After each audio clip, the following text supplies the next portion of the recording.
मैंने कभी नहीं सोचा था कि किसी स्टेशन की भीड़ में कोई यूं ठहर जाएगा मेरी जिंदगी में। उस दिन मैं पहली बार दिल्ली आ रही थी, नौकरी के लिए। भारी बैग, हिचकिचाती सांसें और एक अनजान शहर का डर। प्लेटफॉर्म पर भीड़ से खुद को बचाती हुई मैं जैसे ही लड़खड़ाई, कोई थामने वाला हाथ था। संभल के, धीरे से उसने कहा। मैंने पलट कर देखा। नीली शर्ट में एक लड़का, चेहरे पर सादगी और आंखों में कुछ बहुत शांत सा। बस एक नज़र में वो कोई अजनबी नहीं लगा। उसका नाम आरव था। हम एक ही कंपनी में थे। उसी ने मुझे इंटरव्यू के लिए ट्रेन से आने का कहा था। वो मेरा ट्रेनिंग मैनेजर बन गया। काम के बहाने बातें बातें करते करते मुस्कुराहटें, और फिर मुस्कुराहटों के पीछे छुपी मेरी उदासियां। तुम बहुत कुछ छुपा लेती हो, है ना?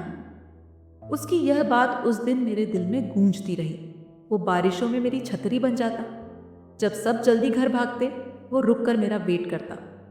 कभी पकौड़े ले आता, कभी किताबें, कभी कोई कविता भेजता, बिना नाम के। एक दिन उसने कहा, अगर तुम चाहो तो मैं तुम्हारे साथ चल सकता हूं, कहीं भी, जहां तुम अकेली नहीं महसूस करो।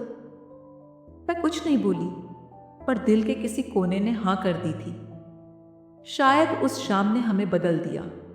जब ऑफिस पार्टी से लौटते वक्त उसकी उंगलियां मेरी उंगलियों से टकराईं और हमने कुछ नहीं कहा, लेकिन उस चुप्पी में बहुत कुछ कहा गया। उसी रात मैंने पहली बार चाहा कि कोई मुझे सिर्फ बाहों में भर ले, बिना सवालों के, और उसने वैसा ही किया।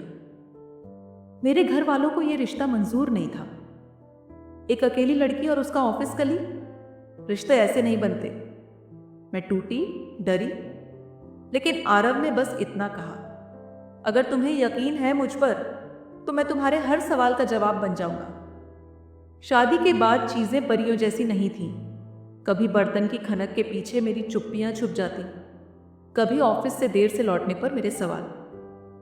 पर एक रात जब मैं चुपचाप रो रही थी, उसने मेरे सिर को अपने सीने से लगाकर कहा, तुम बोलती क्यों नहीं? मैंने बस धीरे से कहा, कभी कभी डर लगता है कि मैं सब कुछ कह दूंगी और तुम दूर हो जाओगे। उसने मुझे कसकर थाम लिया। मैं तुम्हारी चुप्पियों से प्यार करता हूं, तुम्हारे शोर से भी। आज 4 साल बाद जब मैं ये सब लिख रही हूं, वो पास ही है, सोफे पर सोता हुआ, एक हाथ मेरे पैरों पर टिका हुआ। हमने अब भी बहुत कुछ कहा नहीं, लेकिन जो कहा नहीं गया, वही सबसे ज्यादा सच है।